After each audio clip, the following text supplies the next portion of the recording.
shot from Curry with 0.6 of a second remaining. The brilliant shooting of Steph Curry continues. Back to Green, into the hands of Spurwell. Fast break down to Weber. He turns. Look up behind the back. And the step and the foul. What a play by Weber.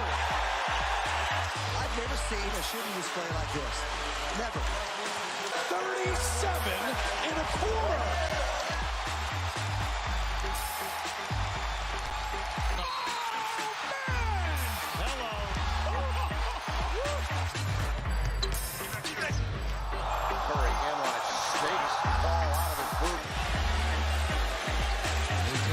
Swing and misses. Curry splits the defense behind the back. Fires a three. Oh, he puts it in. What a spectacular move. That could be the greatest move I've ever seen. Here's Curry for the record. It's good. There it is. Stephen Curry, the all-time three-point king in the NBA. Fuck it. We'll do it live. You are in the Warriors Huddle with me, Bram. No Marcus today, but with me per usual, my master of all things video and sound, Maxime. How's it going?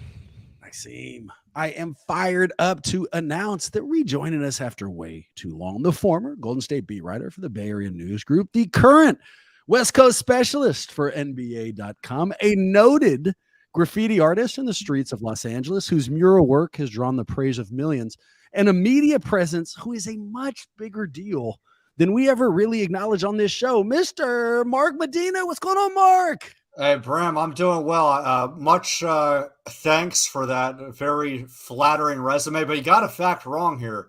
No graffiti artists here. My hands are clean.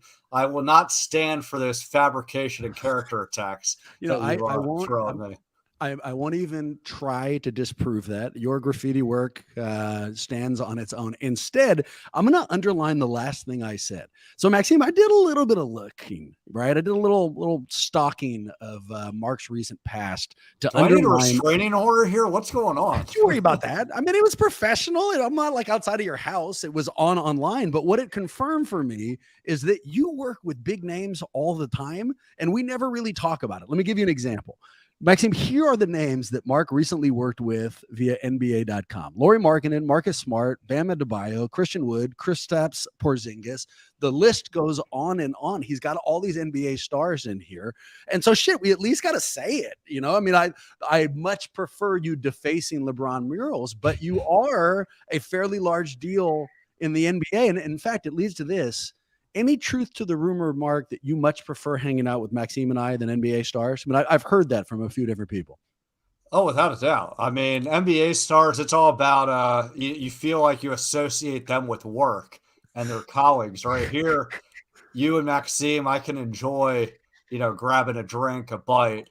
So, yeah, I much prefer your company than haggling players for access. But Bram, again, I love the resume, the rundown. I'm very flattered by it, but you left out some key details of all those notable players. There's more important players, especially for this audience, that I talked to this season. Klay Thompson and Andrew Wiggins. If they're watching this podcast, they're probably offended that you omitted their names. I was testing you, Mark, and you've passed my test, so congratulations. I should also say, just to kind of get rid of a misnomer, so on this show, it may seem like we were fun to hang out with. In real life, I think I'm just an asshole, man. I was just telling Maxime this, and let me bore you with it. So let's rewind the clock. Today is Thursday. Rewind it to about a week ago, Friday, and the Warriors are playing Cleveland without any of their stars. And it ended up being a really great feel-good win, right? They pulled it out. Well, on that day, I was listening to the game. I couldn't watch it because my family and I are driving up to Tahoe.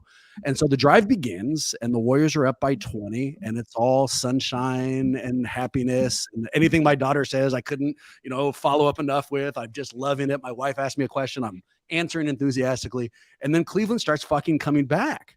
And, the Warriors won the game, but there was a period of time there where that 20-point game and that 20-point lead whittled down to like 4 or 5. And my family's not paying attention. They don't care.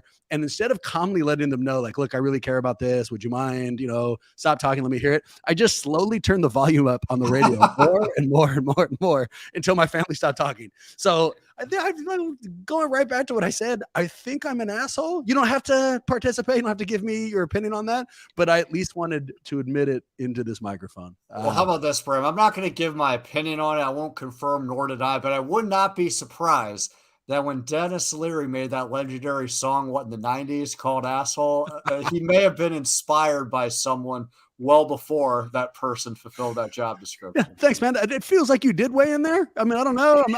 I'm not incredibly smart, but it did feel like you just not only said I was an asshole, but there's a song written about it. But I won't get in my feelings. Instead, boys, let's talk Warriors. Let's go to the opening segment, the one we do every week. That's our glass half full. Mark, is when we look back on things that have recently happened in Warriors hoop. And you give me something you like and don't, I'll go first because it's just bursting out of me. You know what I like? I like watching the Warriors beat the fucking Memphis Grizzlies. So I've been lucky, man, right? Over these last few years, there's been no shortage of regular season wins for the Warriors. I've got to watch them win in all different types of ways. And I can tell you that one of my favorite things to watch is them beating that goddamn Memphis team. And it's almost like watching like a movie scene where a young brash bully gets their ass beat by like a seasoned karate master. Watching Memphis talk all this shit during the offseason and point out that there's no one they have to worry about in the West and that they should have beaten Golden State even during the playoffs and that they're this elite team. We've been watching it go 0 for 2 against the Warriors while the Warriors still weren't playing to their top capacity. I am here for it. And I'll give you something else I like. Let's show off our fancy video screen sharing. So we do a segment occasionally on here, Mark, called Behind Enemy Lines. There's a website out there called Reddit. Reddit has a bunch of subpages. If you like anything, Reddit has a subpage for you. And so there's a subpage for Memphis Grizzlies fans. And Maxime, we can pull it up. We're looking at it. That subpage is called Big Memphis. Another thing I like, Mark, is overreactions from Memphis fan base. So as confident as the Grizzlies players may be, it turns out that their fan base isn't quite that confident. We're looking at one right now. It's a picture of a guy who looks like he's been shot in the face and he's face down at a desk in a courtroom. And the title of that is Mood after these last few games. And then go up one more segment for me. Here is one called, So What's Our Feelings and Thoughts Today? Go ahead and click on that, Maxime. This is from a Memphis fan. Quote, I think I've seen enough to know that much like last year, we struggle versus playoff experienced opposition. We're still young and talk a good game, but don't often show it against better opposition. We struggle in the half-court offense, and our free throws are terrible. Will it improve with experience? Maybe, but I don't think it's this year. I just love watching that, man. It just makes me fucking happy to read that. So those are two things I like. I got some more, but I'll pass the mic for a minute. What do you boys got? Well, Maxime, I was going to defer to you, but I guess I'll just take the floor and fill up this silence here. Half glass full is that the Warriors have won 24 games this season. Half glass empty is they've also lost 24 games this season. It's really weird to read this team because we kind of know what it's going to be like. Hey, embrace the unpredictable, maybe not embrace, but expect them to be predictably unpredictable. But it's like this roller coaster ride where you feel like, hey, all these turns are exciting and scary, but now great because it didn't go off the rails. But you don't quite know how that ride's going to end. And I think from now until the rest of the regular season, we feel like we know what it's going to be. It's going to be turbulent. There's going to be some fun times, some aggravating times, but that unknown of how does ultimately this ride end is very unsettling. And also, I think, to some degree intriguing, at least from a writer standpoint, because you just don't know what's going to happen. And there's just all these ingredients where it can work out in the end because it's the Warriors. They're defending their championship. They got the all-star equity and, that corporate knowledge that Greg Popovich with the Spurs talks a lot. You have young guys, maybe they grow before your eyes, but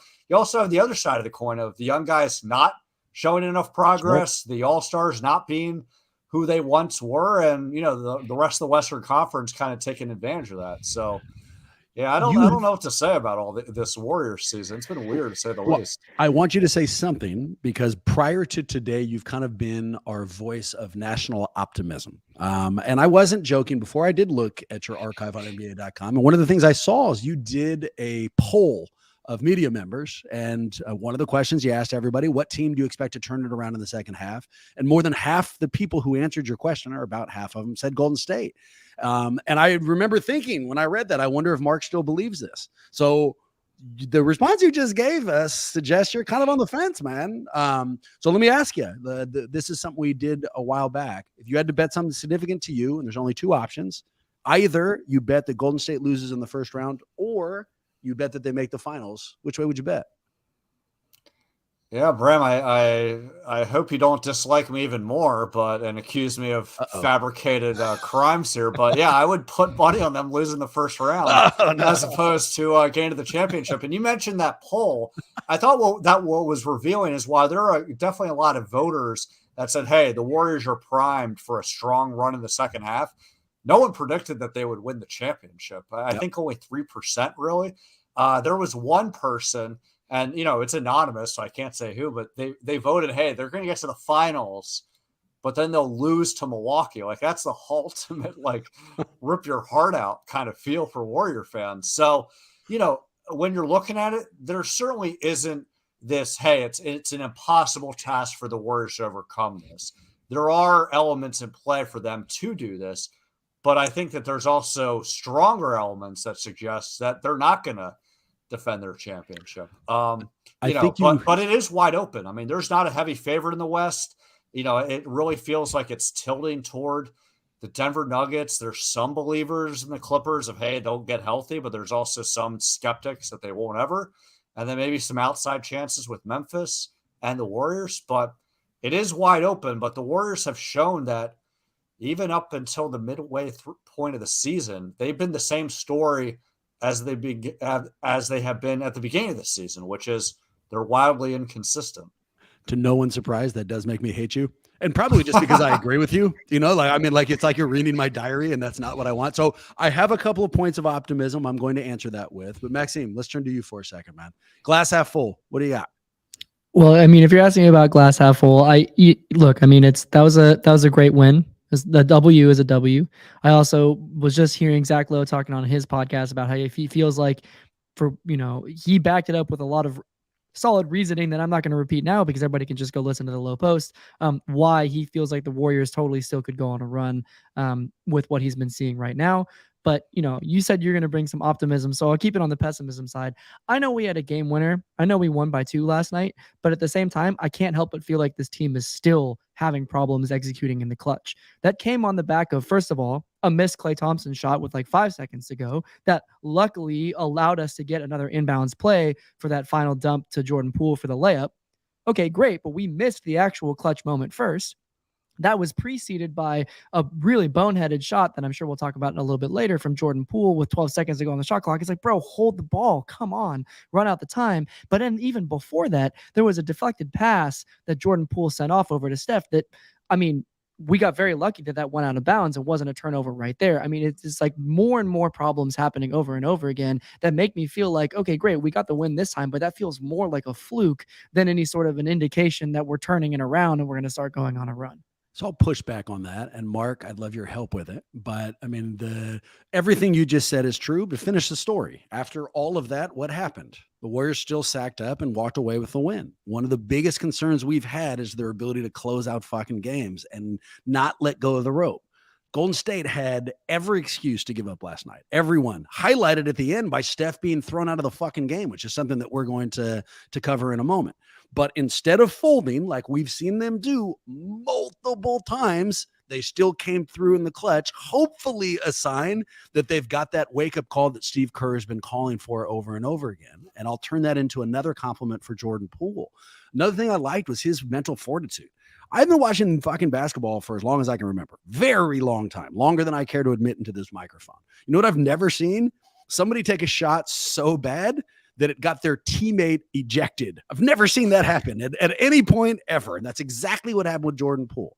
If I do that, if most people do that, it's over. Your night's done. You're not getting over that mental mistake, and instead of succumbing to it, which I would have done, a lot of other people would have, Poole was mentally fucking strong. He gripped it back together and was ultimately the reason that they won. So much so, I don't know if you boys saw this, but after the game, when he ran into Steph in the locker room, he joked about it. He took his mouthpiece. Jordan Poole took his mouthpiece and threw it to the side, kind of in a joking fashion with Poole. And we're watching that right now on our video share. So I can't say definitively, because they finally pulled it out last night, are there mental errors and their inability to close out games behind us? No, but they sure as hell put them behind them for at least one game, and it was an important one where the nation was watching and against a hated rival. So two things I like, Yeah, Bram, I'm with you here. I mean, there's two kind of parallels here. Nikola Jokic from the Denver Nuggets said a few weeks ago, in context of, hey, the Nuggets playing really well in close games. And he said something along the lines of, good teams find a way to win close, ugly games, and losing teams find a way to, or bad teams find a way to lose those games. Sure. And, a week ago, you saw the Warriors lose some of those games where you think, like, how did they squander these leads? Maybe it's too strong of a word to say they collapsed, because teams like the Celtics and the Nets are good, but for them to squander in crunch time. But Sure. You fast forward to the Grizzlies game, and they prevailed against a very good opponent. Now, I'm with you. I never saw a teammate take an ill-advised shot and then his teammate gets ejected and they wind up losing the game. But I got some flashbacks here to the 2010 NBA playoffs with the Los Angeles Lakers. Some apples and oranges, but there's some parallels where the Western Conference Finals, Game 5 against the Phoenix Suns, Ron Artest had a wide-open three, and the entire arena was saying, no, don't shoot it. And not only did he shoot it once, he shot it twice, missed both shots. He was supposed to run out the clock. Phoenix winds up tying the game after those missed shots. And instead of a teammate throwing a mouthpiece or getting upset, it was the coach, Phil Jackson, getting upset with him on the sidelines. And he was actually having an internal thought bubble, like, should I allow him to play on the next play or should I sit him down? He decided, you know what? I'm going to allow Ron Artest to be a part of the next play. And the next play, Kobe Bryant takes a contested jumper. He misses, and Ron Artest goes in and gets the tip in for the game-winning shot. So, like, that instant redeeming of himself and that quality of helping, a team win the game after potentially putting them in a position where they could lose it. And I think that had a real trickle-down effect toward the rest of the playoffs, because he had some strong games in that closeout win against Phoenix, most notably that Game 7 against the Boston Celtics. And prior to that, Ron Artest definitely had a lot of good moments, most notably defensively, but there was also this season-long narrative of, hey, he was this new free agent signee. We let Trevor Ariza go. Was this the right fit? Is he going to be able to blend his talents in with a championship-tested team? Now, different dynamics, obviously, with Jordan Poole. He's been with the team before. Sure. It's more of a young player growing into himself. But I think these are real moments that foster a lot of long-term growth. And so I'm very optimistic that this could have, very tangible effects moving forward for him. I love that. I think it was a sliding doors moment. So I haven't used this example for a long time. This is a while back. There's a romantic comedy called Sliding Doors. And the movie starts where a woman's in London. She runs down to grab a train in the underground. And in one scene, she doesn't make it. And then in a parallel scene, she does make that train. And the movie sees what would happen if she made it, if she didn't. Sliding doors, right? And last night felt like a sliding doors moment. And here's why. Steph's reaction, the thing that got him ejected, we'll watch that in a second, screams to me that these frustrations that we're all having, Steph's having too. You don't have that kind of uncontrollable anger with just one moment. I understand that it was aimed at the shot, but that means he entered into that game and already had some mounting frustration that I think came out on the court. And so if, let's say they don't win that game, let's say that mistake happens, Steph shows how angry he is, the Warriors still lose it, I think there could have been some kind of nasty, lasting repercussions from that. Instead, they win it. And Jordan Poole is light with Steph afterwards. I feel like that was an important moment, and it went the way we needed it to. Let me ask you this, and Maxime, if you don't mind, go ahead and throw up the video of Steph throwing out the mouthpiece. Let me ask you, Mark. So I will concede immediately. I understand that there's a rule that says if you throw anything into the stands, you get ejected. There's no room for interpretation. That's it. You get thrown out.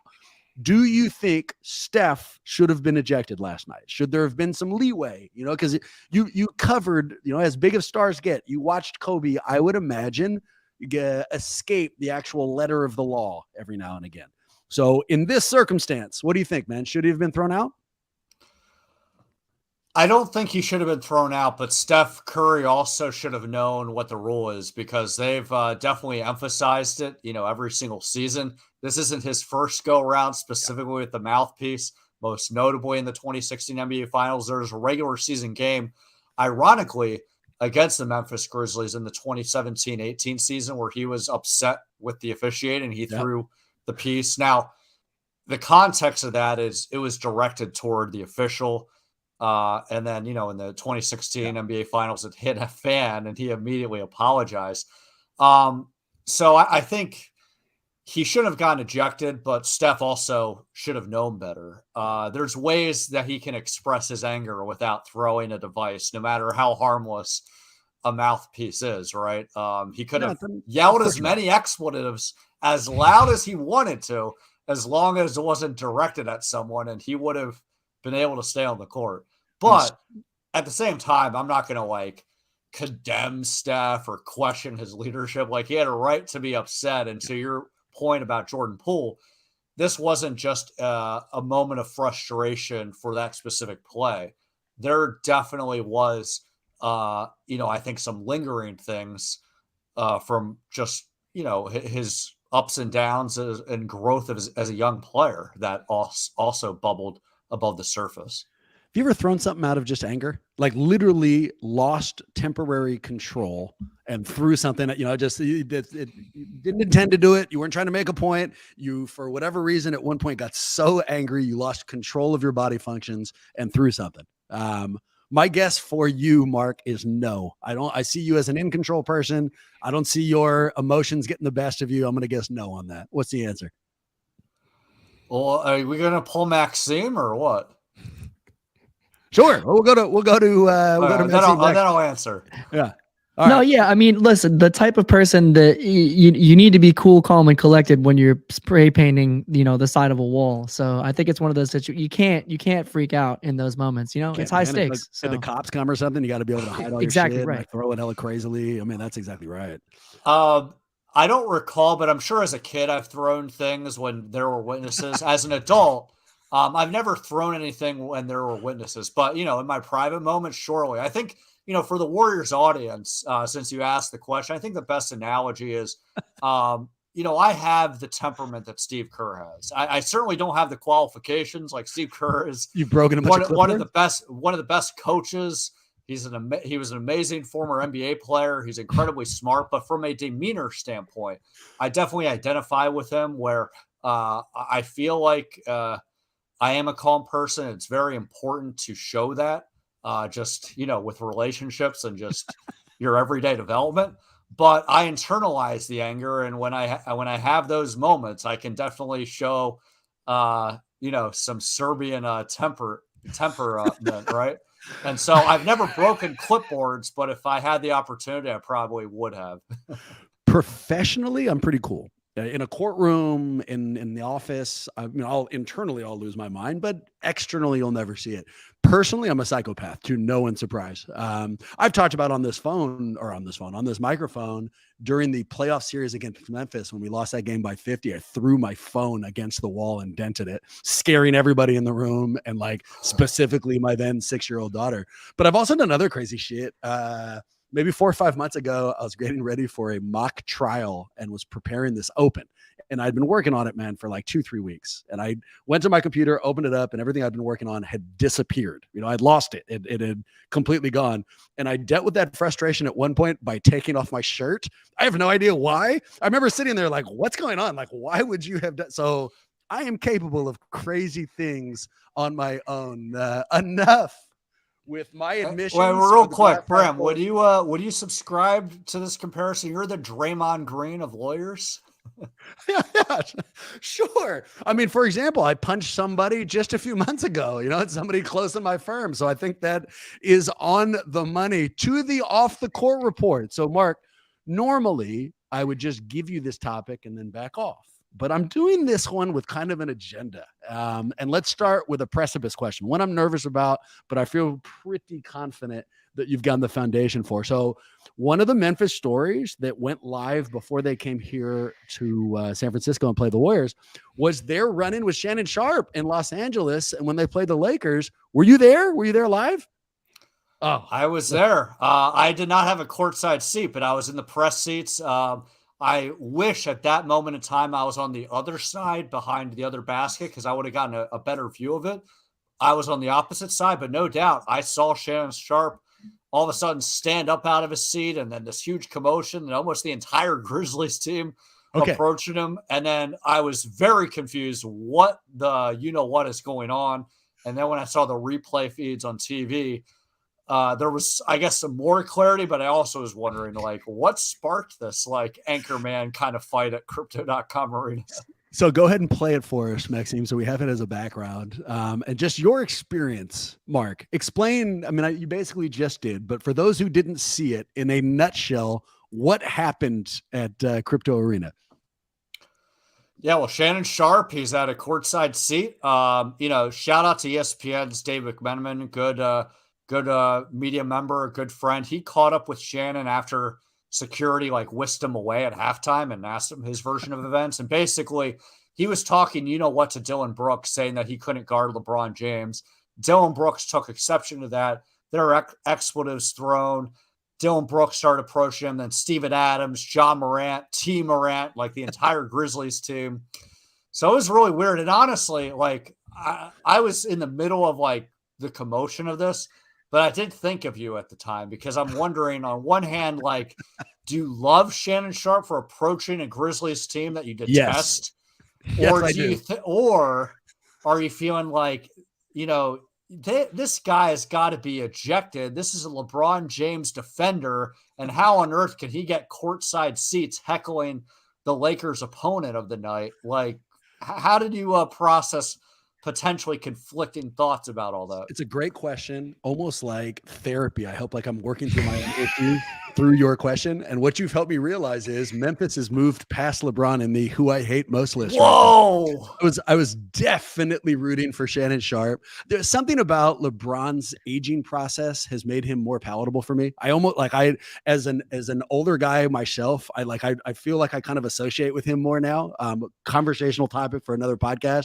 This one, the second I saw Shannon Sharpe and his cardigan on the floor talking huge shit, I was a gigantic fan. I know that people have been focusing on whether or not Shannon had been thrown out. Let me ask you a different question. Did T. Morant get thrown out? I don't think he fucking did, right? Ja's dad wasn't a player. He was also just a high profile fan. Of course he didn't get thrown out either. So, I get that everyone's focusing on, if that had been a regular fan, Shannon would have found himself on the outside of Crypto Arena. Well, he's not the only one who is entitled in that. And I think that would have been true for anyone who is a part of an NBA player's inner circle. So, should Shannon have been kicked out? Sure. But it doesn't surprise me that he wasn't. But I do have some follow-up questions for both of you boys. So we were just watching the fracas right there. When you saw it, and you've seen a million of these, Mark, the NBA players do I really want to fight, but they probably don't. Do you think anybody, including Shannon Sharpe, do you think anybody in that back and forth actually wanted to throw blows?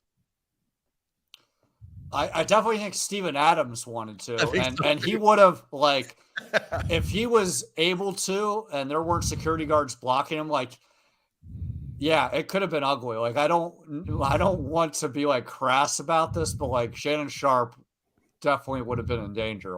Steven Adams is one strong bad, what. That's it. So that was gonna be my next question is if they actually, so I agree with you. If you watch that, it feature, and this is a area of expertise. I spent a lot of time in high school pretending like I wanted to fight, and I did not. I was terrified of it.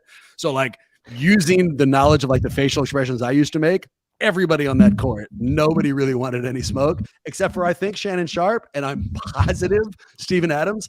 There was 4 or 5 different people who inadvertently put themselves in between Steven Adams and Shannon Sharp, and Steven Adams, without even trying, just physically moved them out of the way. Like, I mean, just because he's such a giant man, which leads to this question. I'll fire it off to you, Maxime. If they fight, they wouldn't, they are professionals. If they fought, who wins that fight between Steven Adams and Shannon Sharp? Because Shannon's a big dude, man. I mean, I know that I know who Steven Adams is. You know, he looks like Aquaman, and I know that he is currently playing as opposed to retired. But Shannon Sharp, of the retired, yeah, okay, we're looking at a picture of him and how ridiculously in shape he is. Shannon Sharp looks like he could go into an NFL training camp tomorrow. So if they fought, who do you think wins that fight?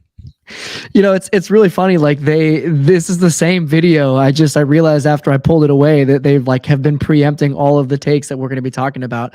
Originally was going to say Steven Adams because he's like a current, NBA player, but I don't know. I feel like actually Shannon Sharp might have the edge here. I think there is something about the physicality of the NFL that even if so long as he stays in shape, which clearly he is afterwards, I think he could take Steven Adams. That's my hot take. You know what? I'm usually not swayed by Instagram workout videos, but I'll make an exception here. Like, okay, I knew before you're interjecting, Bram, I was going to say, like, in Shannon's defense, NFL Hall of Famer, like, he would have taken out the rest of the Grizzlies team. He's definitely on point when he told Dave, like, they didn't want his smoke, right? But now that I see those videos, like, yeah, Steven Adams probably should have thanked his lucky stars that security intervened, because it could have been a bad day for him as well. Sorry about that, gentlemen. I distracted for a moment, but getting right back to it. What I was going to ask, but I think we already know, if the three of us had to fight Steven Adams, who do you think wins? I think it's Steven Adams, and I think it's a long slide. I'd be running, so it'd just be the two of you, almost immediately. Although my boy Thomas just came in with a comment, Bram could totally take Steven Adams. Unless it was like a speaking contest, I don't think I'm taking him in fucking anything. And even then, he probably takes me down. All right, time for the meat of the podcast, man. So I'm going to switch us to our golden questions. This is our mailbag, right? It always deals with the Warriors, occasionally gets personal. And it was this question that made me reach out to you this week, man. You are always handpicked. I always love having you, but we really need you this week. Here's the question. Quote, I need some national perspective on a local emergency. Please get the funky Medina back on the pod and ask him if he thinks Bob Myers will get re-signed. So, Mark, I'm sure you're already aware of this, but just this week, an excellent article on The Athletic surfaced, and it's been causing kind of panic in Golden State. So let me set up the logistics from that article, and then I got some follow-up questions for you. The article itself, written by Anthony Slater, Marcus Thompson, and Sam Amick, it's called Why the Warriors Are in Danger of Losing Bob Myers. And here's the way I interpret it.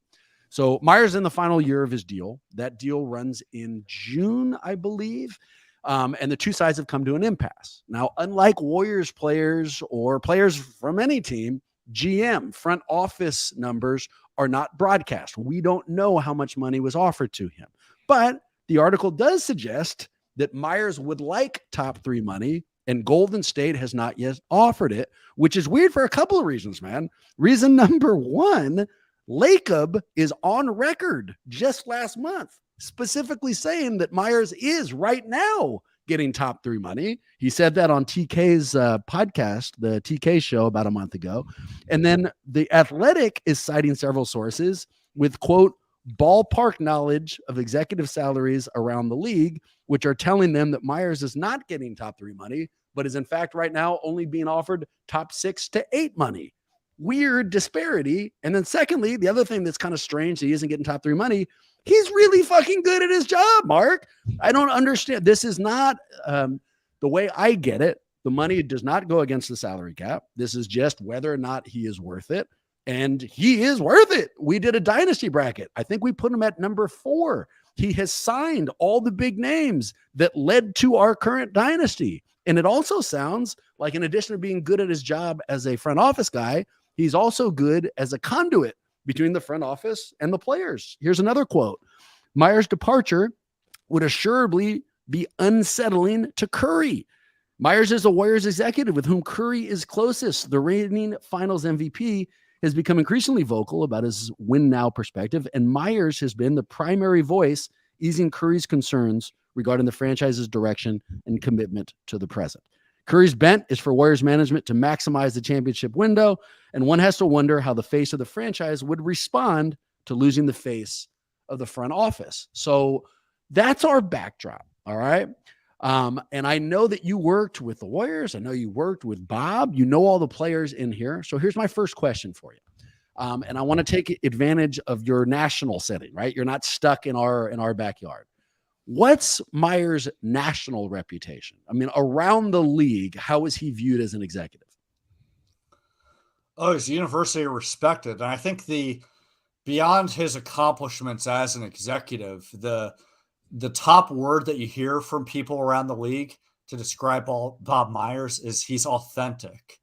And when you're talking about someone in his position where it's all about your relationships and how strong they are, that goes a long way. And you outlined, I think, his role perfectly, where he's not just a GM that's managing the salary cap or overseeing the draft or negotiating free agent deals and trades.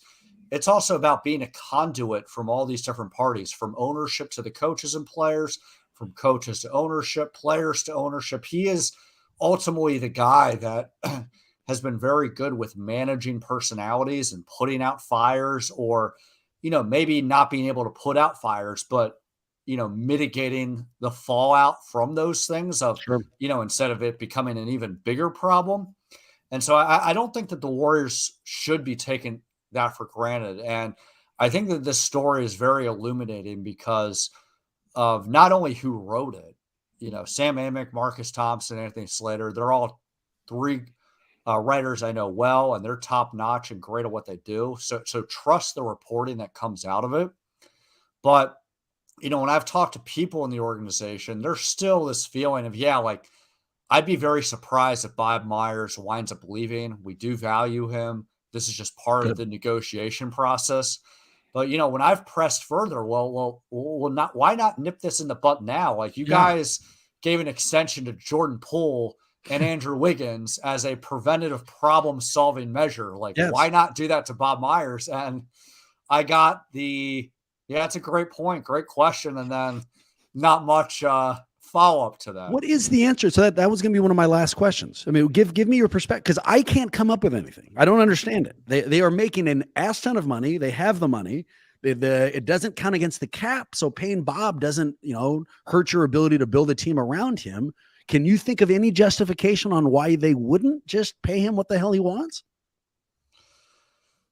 Yeah, it's my sense is it's two things. One, even though it doesn't go against the cap, I mean, the Warriors right now are in a position where, look, they're not like poor. They're actually the complete opposite, extremely wealthy. But knowing that they want to be very disciplined with their spending, not because this specific contract can result in luxury taxes, but because everything else is, they're being very cost conscious about things.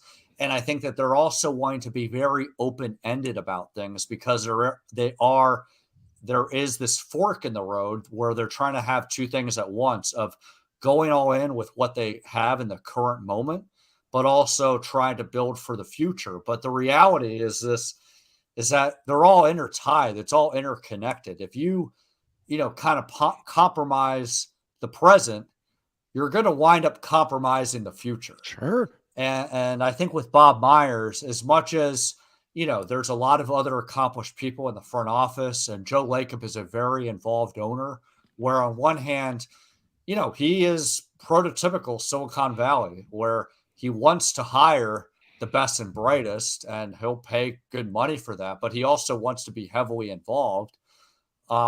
I think it's about keeping the options open, but I think that Bob Myers is, I think, exhibit A of, hey, you don't want to take those kind of people for granted, because he knows, as much as he deserves kudos for knowing how to manage players and coaches, he also knows how to manage an owner like Joe Lacob. Like, not everyone has the personality to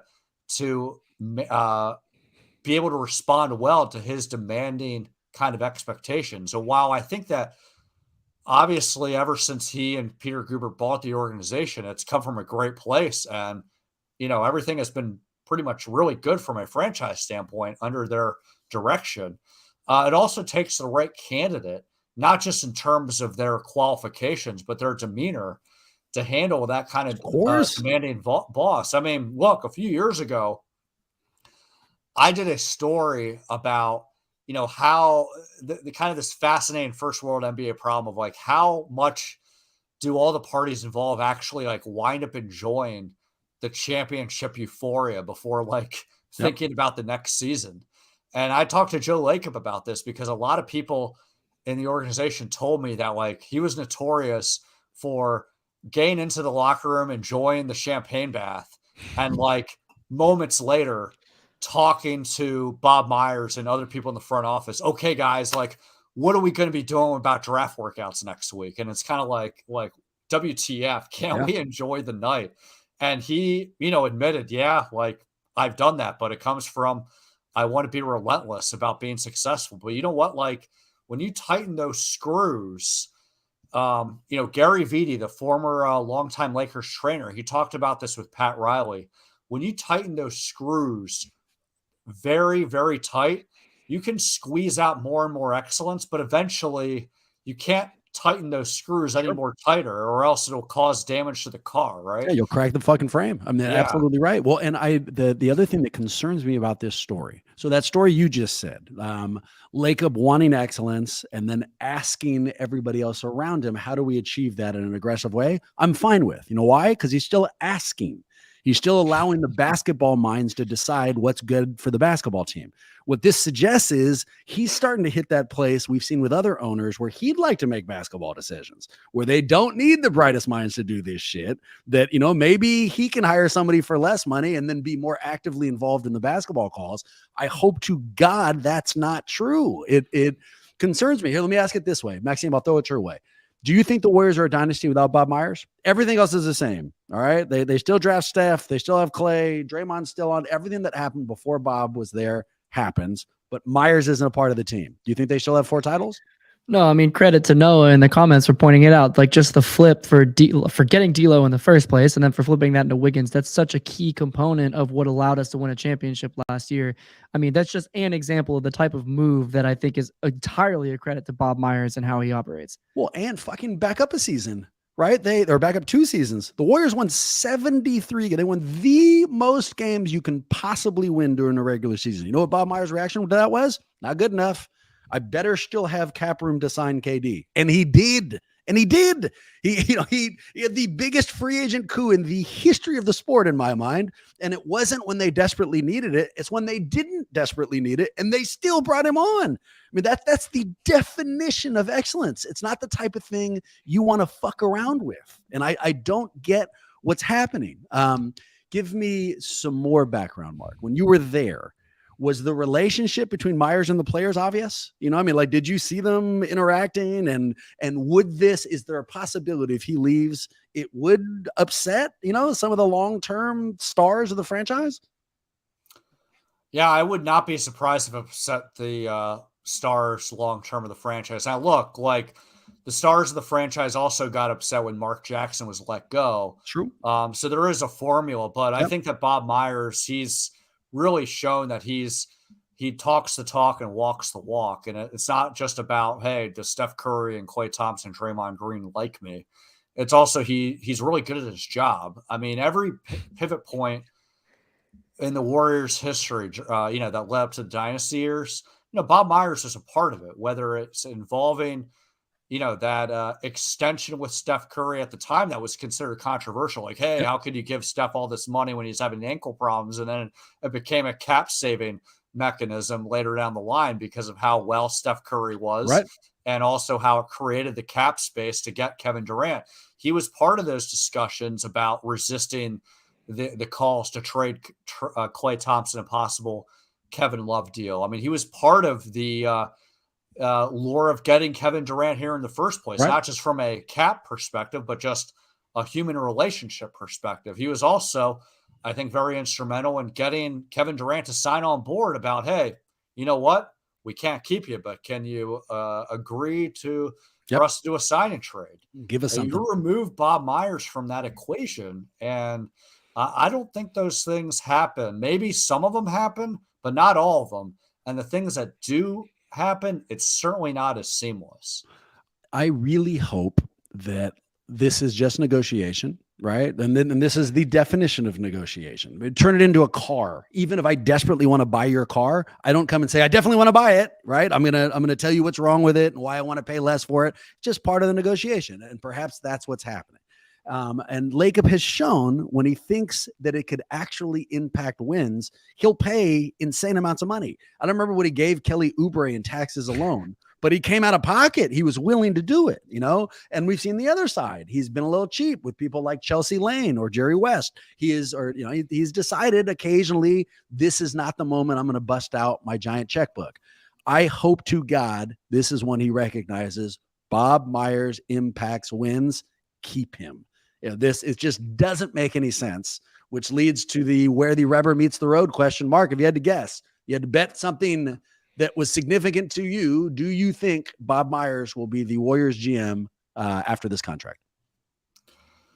Yeah, I think Bob Myers will be the Warriors GM after this next contract. I mean, I think that there's still internal optimism that he winds up staying and that a lot of this is just the nature of the negotiations. Now, I don't know the exact terms of how much he's paid or how much he could be paid and how it compares to the rest of the league. But I think the thing that you have to keep in mind when it pertains to general managers, their salaries have a lot of incentives attached to them. So there's a certain amount that's guaranteed money and then incentives a la how successful the team winds up becoming. And so maybe that's part of the sticking points with certain negotiations. But I think philosophically what's important here is that I know that these are first world problems to the general fan and that no one's ever going to discount, hey, money being a factor. But when it's about, hey, well, Bob expects to be paid a certain amount here. Yes, literally we're talking dollar figures, but I think it's also the symbolism of how you're being appreciated and what your value is in the franchise. And he's also shown through his words and also personality that he's not a GM that wants to be in the spotlight and toot his own horn. And he's certainly not the Jerry Krause of this era where, he's trying to act like he's the smartest guy in the room and say things like, players don't win championships alone, organizations do. He'll be the first to say it's about the players. And I've been incredibly fortunate that I've got to oversee a team that's had Steph Curry and Kevin Durant and Draymond Green and Klay Thompson and Andre Iguodala, and I'm here along for the ride.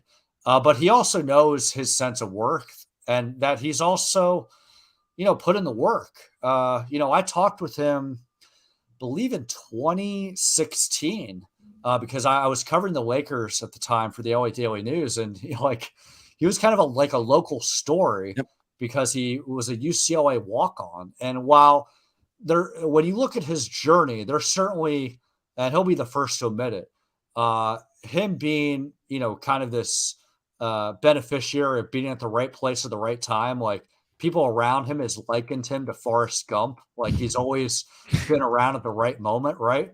But he's also taken advantage of all these opportunities that have been afforded to him where, he was encouraged to walk on at UCLA. He didn't play a lot of games or a lot of minutes, but he was viewed as a very valuable piece to those Final Four teams as a great teammate, great practice player.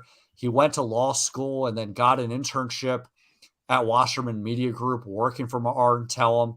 And the people there love him. Arn Tellem, Casey Wasserman, they sing their praises. I mean, it's a very tragic connection here, but in lieu of the 3-year anniversary of Kobe Bryant's passing, I talked to Kobe for a story related to his post-basketball career, tragically 9 days before his passing for a story for USA Today. But after that interview, we were just catching up because I covered the last part of his career. And he brought up Bob Myers on his own. The context of it was just kind of the full circle nature of covering the Lakers. And I was covering the Warriors for a few years. Now I'm at this new job at USA Today and I'm back in LA. And so we're just kind of catching up. And he started bringing up, the Warriors, and he was talking about Bob Myers, about just how, he was thinking in nostalgic terms, how he remembered, working with him when Arn Tellem was his agent at the time when he was, a rookie in the NBA, and just how much it meant to him, how supportive and helpful he was to him as a client. And those things, fast forward to now in the Warriors, those championship players had the same feelings of affection. Like that same year when I, did this whole story about his journey, I talked to Klay Thompson about, what Bob meant to the organization. And specifically at that time, that was when in 2016, when, he was one of the prominent voices that resisted the calls for Klay to be traded. Yep. And Klay expressed so much gratitude about that, about the value that Bob Myers saw in him as a player. And he said it makes me want to run a brick wall through him for my play. If that's the only thing you said today, and the Kobe story is amazing, all the context is amazing. If that's the only thing you told me, that Klay literally feels a debt of loyalty and a connection with him, fucking sign him. I'll give you my own random ass personal story. Years and years and years ago, when we first started this damn thing, when Scotty was still on the show, we did an interview of Kirk Lacob, and it was when the Warriors were still playing in Oakland. We went over to the Coliseum, and they put us in some back office. And we're finishing out the interview, and Myers walked in there. And it was only because he must have wanted to use the office. He didn't want to participate in the interview. And he was in there for maybe 30 seconds. In the course of those 30 seconds, he said one little thing to all of us. He said something to me, he said something to Kirk, something to Scotty, something to somebody else. And in each one of those interactions, he made us feel important, liked, and that we wanted to spend more time with him. That skill set just on its own, take away knowledge of the cap, take away the ability to bring in free agents, just the connection, if he's been able to build that with the rest of this team, they need to value it and they need to reward him for it. So keep Bob Myers is we're all in that segment. Yeah. And if you don't mind me piggybacking and adding to that, that incident that you outlined, that's very in line with what Bob Myers is known for. And, in this line of work, whether it's, in his background, an executive, a GM, or a former player agent, there's a lot of charismatic and people-friendly candidates in the field like that. But sometimes there's a feeling of inauthenticity, or, sure, they're pulling out the charm to try to sell you on something.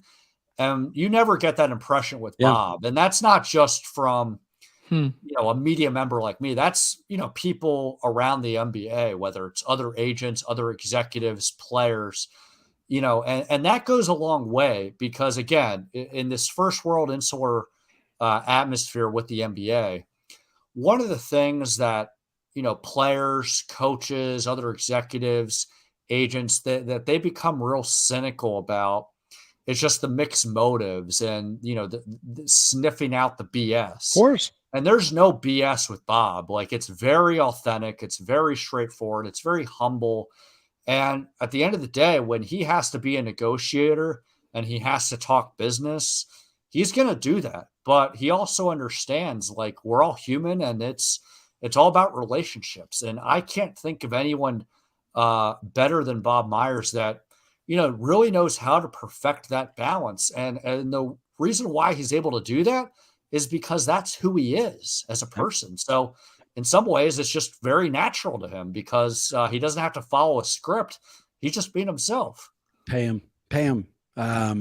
We've explored a thousand downsides of 2 championship windows. One we haven't explored is the personal side, the kind of massaging you'll have to do between the 2 windows to make them both be happy, and it sounds like Bob Myers has the exact personality we need to facilitate that. Pay him. Mark, I've got a Judgment Theater here. I've got one more question for us, but I also know we've kept you longer than promised, man. If you've got time, I'll bring us through this. If not, we can cut you loose. You tell me. Hey, if you want more time, you got to negotiate with my agent, Bob Myers, right? No, I'm just kidding. We have. Bob already gave me the green light. Excellent. We'll fit it into the by all means, we'll continue. Appreciate you. So this story comes from a Patreon supporter, from Joe. And we got a Slack channel that has all of our Patreon supporters on there, and people occasionally share things with us. So he shared this with us. Joe went to an Apple store, was picking out some various products, considered buying an Apple TV, brought it up to the cashier, but then at the last minute decided he didn't want it anymore. But the cashier made two mistakes, Mark. They kept the Apple TV in his bag, and they did not charge him for it. On his way out, he sees that. He sees that, or he hadn't actually left the cashier's presence, but I want you to put yourself in this scenario. You are at an Apple TV store. You wanted the Apple TV, didn't want to pay it. They gave it to you anyways, and they didn't charge you for it. What would you do? Would you say anything? Would you walk out? What's your move? Don't answer. We are going to judge each other. So put me in the driver's seat first, gentlemen. I'm standing there. I'm at the cashier. I've done that kind of awkward glance down. I see that they have not charged me for it, although it's in my bag. What's my move? Do I say anything? Do I pick up and run? What happens? You definitely don't pick up and run. At least we know that, right? I feel like you cool, calm, and collected. The thing is, at the end of the day, despite all the things you might describe yourself as, I think you're the type of person that would be like, you know what? Like, this is, you would give it back. That's my guess. Mark?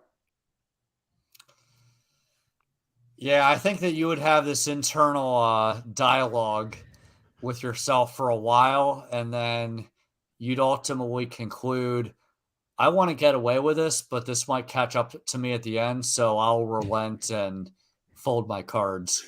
So I love the faith you guys have in me, and portion of it's right. So I would do a karma analysis. All right. And the quickest answer on this is I'm selfish and would be selfish here.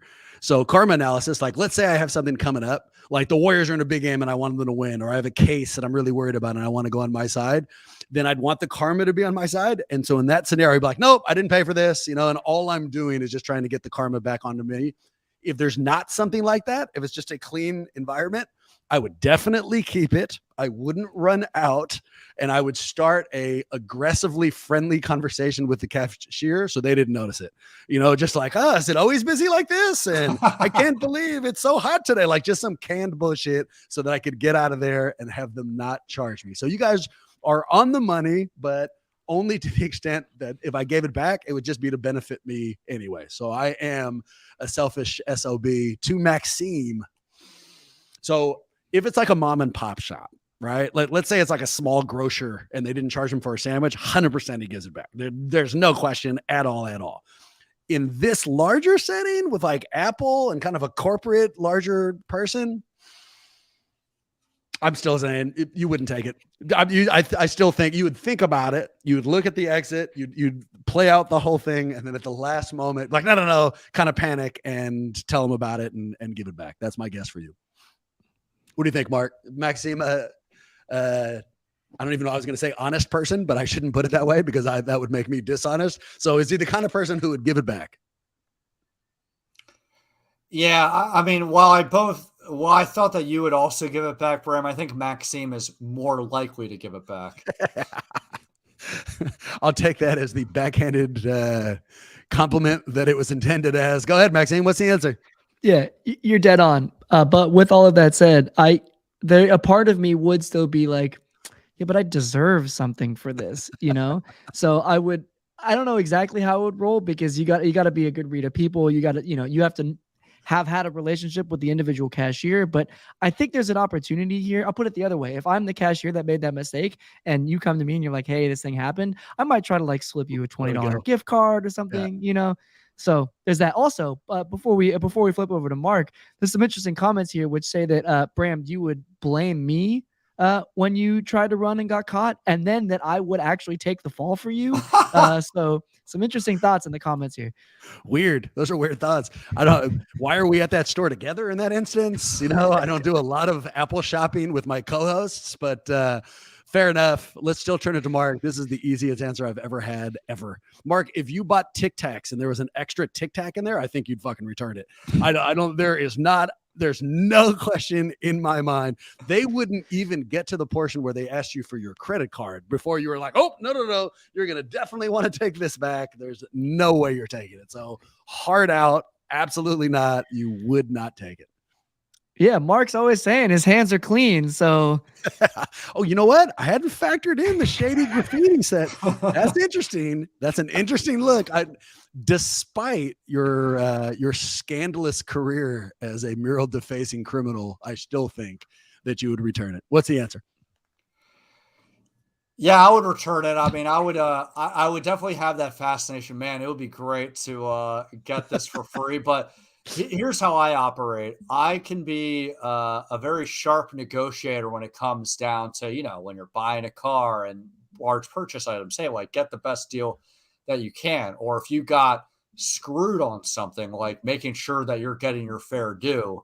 But I don't then want to take advantage. So I would I would definitely say, hey, you forgot this, and give it back. Now, I'll come clean on this, but it also comes it also comes under the guise of what I was saying. Like, I'm never someone who's going to take advantage of something or someone.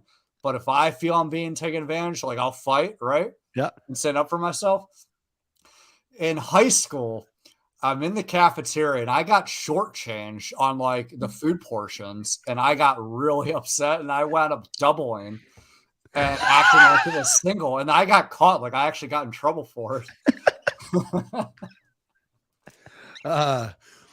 All I can say is I love this podcast. The idea that we're getting like late confessions from your high school crimes is so fantastic to me. Would you double up on? Do you remember the food? I bet you remember all the details that stuck out with you. I don't know all the details other than like they significantly went like low portions, and I knew like that was lower than expected because you're in the school cafeteria. Like, they serve similar things like every week, and that really irritated me, and I called them out on it, and they said, no, this is the right portion. So then I picked up another order and put it in the same container, and I wound up paying for one item, but then I guess there were some teachers that saw me, and then I got called to the office. Bastards. Those bastards. Well, I mean, the best news is we now have a bullet point for your next open the next time you're on the show. I don't know how I'm going to bring this up, 1,000%. This will definitely be in there, Mark. I love the shows that you're on. I was looking forward to this one, man. This Myers thing has me weird. I'm kind of in my feelings, and to get your insight on it is just invaluable. I know I'm not alone. For people who need far more Medina in their life, where do they go? Well, continue to listen to Warriors Huddle, because Bram will introduce me in a future episode with some very nice things to say, but then some factually incorrect and character-facing things to say. It'll be accurate. Someone who stole food from a cafeteria, Mr. Mark. I don't know. We'll see how it goes. Yeah, so that where I work as well, NBA.com, NBA TV. Also do some side work on the TV side with Spectrum Sportsnet in LA, with Fox Sports on the radio side with Fox Sports Radio. Also do an NBA podcast, NBA Pulse, with Sarah Kustok as part of the NBA.com network. So a lot of different channels to hit. That's right. For us, you want to find me, I'm in Apple stores across the state with Maxine. We like to shop together. Yeah, and he occasionally screws me over and gets me caught, but whatever. Stories for a different podcast. No, our social media presence remains only on one site. That's Twitter, where we are at Warriors Huddle. And if you want to shoot us an email, let us know we did a good job, bad job, any job, you can shoot that to huddle@warriorshuddle.com, which is rolling on the bottom of the screen. With that in mind, go Warriors. Hopefully, we'll see you real soon.